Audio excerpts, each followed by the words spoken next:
Well, some exciting news. We got Josh back. He's hanging out with us. Just passed his first pipe test ever. So pretty freaking stoked for him. He starts welding Tuesday, because right now it's Memorial Day. But I don't know when this video is going to go up. It'll probably go up probably Tuesday, because I got Money Monday tomorrow. And then we'll put this up next. But we're going to go over here and do a rig tour of Josh's truck. This is a great starter truck. Josh put a lot of effort into this truck, and it's completely functional, and it's just a great all-around truck. So I'm going to let him talk about it, but we're going to walk over here right now and have him explain everything and what his thoughts were when it went into building this truck.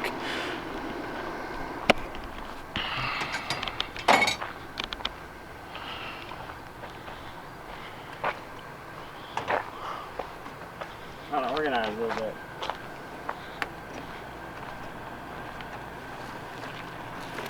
Okay, welcome everybody to the show.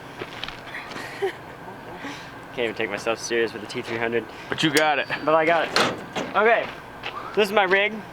I built it. It was going to be a tub rig originally, but I decided not to make a tub rig because my machine's really big. I have an SA250. It's one of the bigger size machines there is. And are you gonna really use that the whole time? Why not? Okay, you got it. No, really you're in. Whatever you want. Okay. It's one of the bigger size machines. It's bigger than the 200s.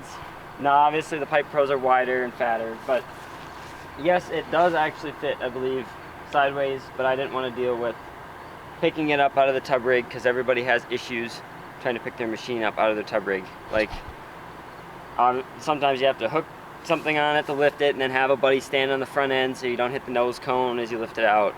I just wanted something simple, and this flatbed I bought for $200, and I had to modify it to fit my truck. So that's why I ended up with a flatbed. And then I got these on Craigslist. I like Craigslist a lot. Flatbed, $200. Craigslist, $60 for the set. Aluminum toolbox. It was $80 for the aluminum box. The reels I got with my machine. 1978 SA250. Totally redone by Josh. Torn apart and redone by me. It's going to be put into a small frame because I didn't know pipeliners when I rebuilt it, and it fits in a 200 frame. Well, you're from Wisconsin. I'm from Wisconsin. They have no pipeliners over there. I saw maybe 4 welding rigs before I came down here, and the first day down here I counted 50. So I get to see a lot more welding rigs now. I copied Jake's steer horns, the oxyacetylene. I use these quick connects to keep the reel from turning, and then this jumps to my bottles, which I have over there. And in these boxes I have rod storage. I had to make a little extender back here so my rods would fit. You guys can see that. There, you guys. So I did that, and then my rods fit in there. I've got my grinders in here, which when I'm working on Tuesday, I'm going to take all this rod out.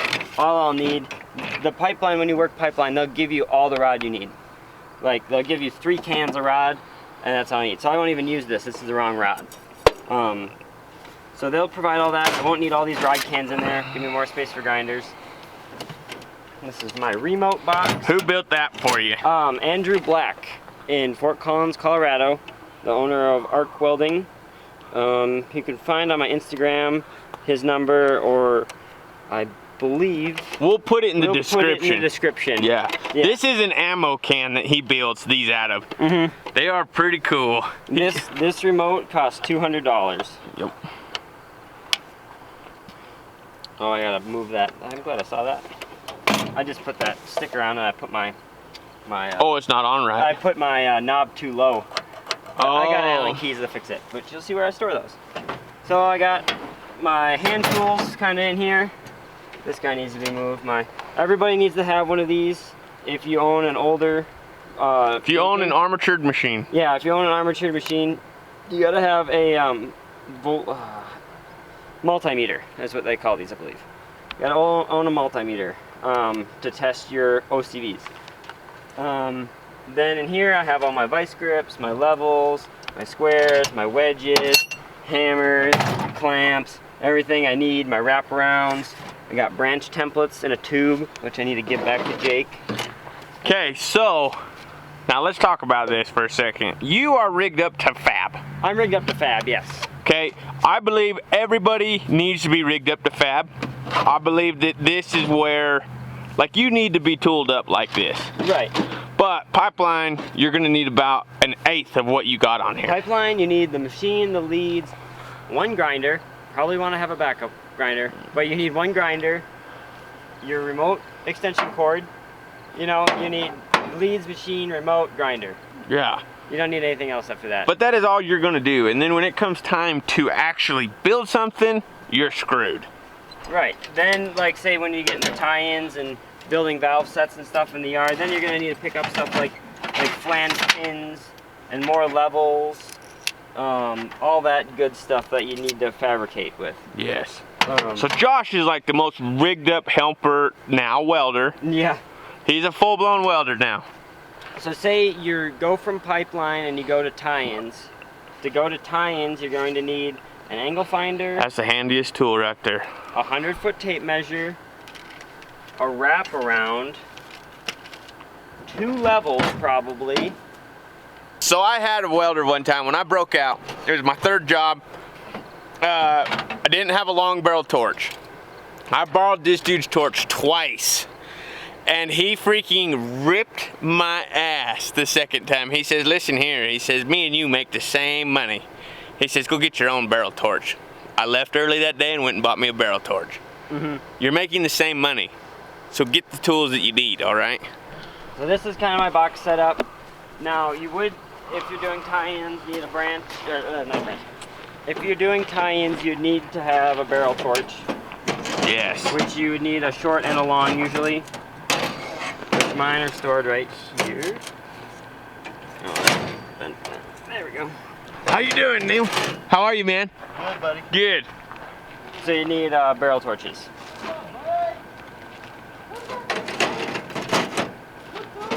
Yeah, your barrel torches, minimum short barrel. If you're pipelining, long barrels. Because you can put donuts on these, you can run crawlers, you can run bevel machines. There's, oh, there you go, right there. There's a donut. That is called your donut. This is what goes in a crawler. This is a knuckle. This is what controls your bevel degree. Everything's degreed right here. This one's a little wore out. Oh no, it's right there. It's an older style. Yep. It has the pointer here and a degree gauge here. That setup right there is about $800. All this stuff. I went and bought this on eBay. Yep, how much you pay for that? $350 for all $350. of it. You can buy gear for not near as much as you're gonna pay brand new. Brand new, this thing's like $400. Yeah. So get you those. So that's my truck. I got some cone rocks, you know, for maybe if I have to transition something, which Jake has talked about in his older videos, or laying out my branch. You're gonna want a sanding pad. They'll give it to you if you're pipelining, but you're gonna want it for your test. You want a buffing wheel, as we call them, not a wire wheel, they're called buffing wheels. Some cutoff wheels, a hand torch, your bottles. I have a lot of storage. Not everybody needs all this storage. I carry all my tools on my truck, which this box is just one full. So handy. It's tools. I used them today. Saved my butt. Wrenches, screwdrivers, hex keys, 1/2-inch drive. Josh has like vintage tools. I do. They're pretty vamp. I'll show you my favorite. I got this from a buddy of mine who's older. SK Wayne sockets. They're nice. They just say SK now. You don't see the Wayne anymore. For fabrication, for pipeline, you're over-tooled. Right. For pipeline, I'm over-tooled. For fabrication, my first check is going to be a 2 to 4 beveler, 6 to 8, and I'm actually going to go all the way up to 12-inch. I'm going to get me 3 bevelers. That's like $4,000 in bevelers almost. Well, not quite. $3,000 in bevelers, I'd say. No, you're about 4. Brand new 4. Brand new, you're 4. I'm going to buy the 12 used. So there's be a lot of money in bevelers. All these jack stands, I only own one. Okay, so I don't own jack stands. These are all loaned from Taylor Badger, the guy that I was working with in Fargo. So I need to get all my own jack stands or buy these from him. I need more flange pins. I need to finish my rollout wheel. I need another bottle. I need, bevelers are huge. And just a few more. That's really about it. Just a few more levels. Yeah. Really. Yep. The 6-footer is so handy. Yeah. Oh, I need to get a laser level, which you need to make a video on. We're getting something other than the Bosch though. Really? You don't like the Bosch? Nope. The Bosch is. We've gone through 3 since you left. Really? Yeah. They are junk. They're no good. But we got a new brand, so we're gonna get into that. Yeah. A laser level is really big. Let's see. A laser plumb bob would be really nice. Those are sweet. So just a few more fabrication tools. Up in the aluminum box, I just have like a Milwaukee tool, cordless stuff. I've got a portaband, which I'll never use until I fab, and I can't even run on my machine because I need an inverter. I've got a corded drill. I've got a pry bar, a bottle jack, just stuff in case I have to work on my truck, basically, on the fly. And so totaled out on your truck, you got your bed. What did your bed, boxes, reels, what did that cost you? Okay, bed $200, metal to build my skid $400. Guys, this is a wood flatbed. It's a wood flatbed. All right, this is wood. Like, there's nothing wrong with that. This is going to get him through. This makes the same money that that bed does. Yeah. Okay? Seriously, like, same money. This bed makes the same. $200, wood flatbed, skinned with 3/16 plate, because I bought 3/16 to build. This will be used to build a welding bed, eventually. I'll just take this off and build a welding bed with this plate. The boxes were $60, I believe, for the pair. That was a really good deal on Craigslist. $80 for the aluminum box. It was like $400 worth of metal. The machine, I have, I think, over $3,000 for sure invested in the machine. I bought it for $2,200, I believe, with leads. 2 of those reels. Jed has 1 now. So I'm about $3 to $4 grand in the machine. And then hand tools, I forget the number I came up with, but it's over 5,000. Yeah. I know just in my red toolbox I have 1,000. My wife and I figured out we have already like paid off into the loan of my truck plus the tools. It's about $10,000 I've invested into this whole process, which is way doable. It's way doable. I mean, but this happened not over one night. I bought that machine when I was 18. How old are you now, Josh? 22. I've had that machine for 4 years. And I haven't been even in the pipeline industry for only 7 months now. And I haven't even welded downhill until like 7 months ago.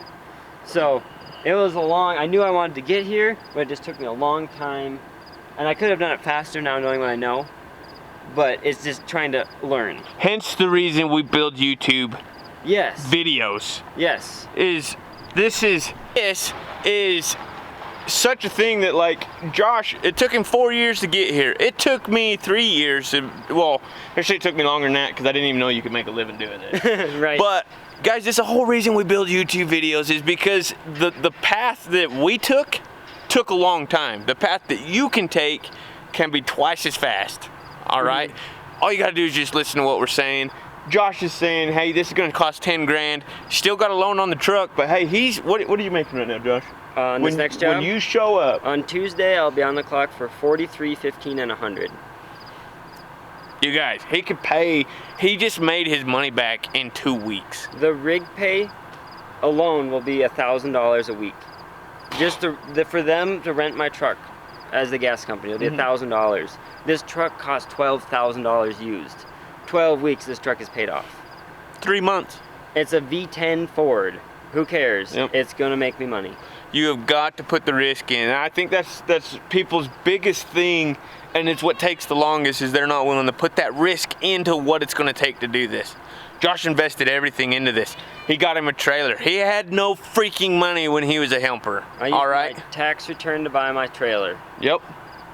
It was a risk. He took that freaking risk, and now he's gonna make that money back in no time. And 3 weeks, done, paid off. And you guys that think you can rig up and go get a pipeline test, you might be able to do it. Ooh. But the problem is you won't understand how to weld pipeline unless you know a pipeliner. You won't be fluent, you won't be fast. Basically, you need to be a helper.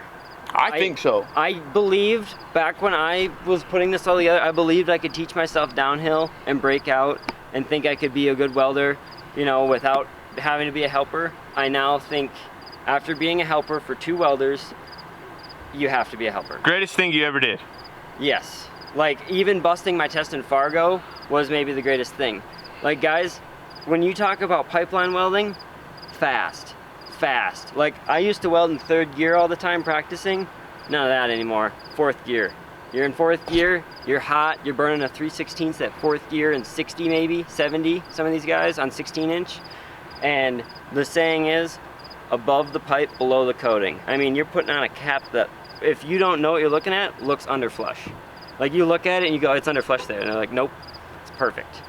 That's perfect. I mean, A whole nother style of welding. A whole nother style of welding. Fab welding to pipeline, totally different. And Jake even told me that. I just didn't quite get it. But now you do. But now I do. Yep. So guys, this is an amazing setup. You guys could build something like this extremely easy. Do what Josh did. He was a bargain shopper. He went around, he found the things he needed. He didn't need the fancy truck, but this truck will make him a freaking ton of money. And tell us about your truck. My truck is a 2010 Ford with the V10. It has the work truck package with rubber doors. I bought it with 110,000 miles used by the original owner. I mean, rubber floors. It doesn't even have a CD player. It just has a basic radio, vinyl seats, 4 doors. Works great, gets me where I have to go. I can store all my stuff in it. I can even sleep in this back seat, which I've done now twice. Okay, now when you were helping, what happened now that you were totally rigged up and one of the welder's stuff broke down? Oh yeah, because I was welding, or no, because I was in the right spot with my truck a couple weeks ago. I actually rented this whole truck for, remember how I said 43, 15, and 100? He was actually making $17 an hour. I took $17 an hour he rented my truck for. I made $1,000 that week just on having my truck there. And Josh was still making his money. I made like $30 an hour that job, plus $100 a day per diem. That was awesome. And that actually got me the gas money to drive to this test. Boom. So, yeah, that's basically my truck. That's a good freaking rig tour, you guys.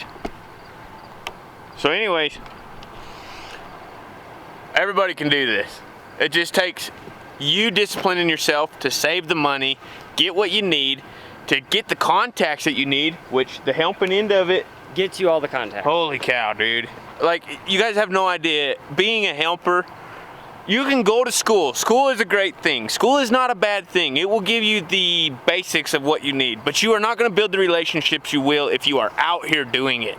And like, I shared a meme on my Instagram the other day, and it was a queen knighting a helper, and it said when your welder gives you a weld test, because the person that's going to hook you up the first time is going to be the guy you're helping. That's it. Like, they won't call you because you're just a helper. They'll call the welder that they know and have been welding with, and then he'll say, "Hey kid, I see you've been practicing a lot. You want to go take a test?" Well, how many calls did Taylor and I get? Oh, like 3 times a week you get a call about a job. Yeah. My phone would never ring. That is how you get hooked up. You know people, you build relationships. Josh built relationships with Taylor. He knows Taylor. Taylor knows thousands of freaking people. Josh came and helped me. I know tons of people. I probably don't know near as many people as Taylor does. The person that hooked me up with that job was Aaron, the boom hand, who's now an assistant superintendent at that job. Who was on the job I broke out on, which called me looking for welders, which I gave that test to Josh. From my welder. So anyways, you guys, everybody can do this. You got to build your relationships. Be willing to put money away and just just deal with the suck. How bad did it suck to be a Oh, helper? it sucks. You don't have money for food. You don't have money for fun. You don't have money to drive your big truck around. No. You get to go and practice at night, every night. That's it. That's all he did for months, all right? Be willing to embrace that, because it's going to freaking happen. And when I was in Fargo, I did not get to the camper any earlier than 10 every night. So anyways, now he's welding. Now he's making, what are you going to make, $4 grand a week? Something like that. Yeah. All right, you guys. That's what it takes. But we're getting ate up by mosquitoes. We're out of here. Everybody be blessed, and we'll talk to you later. See ya.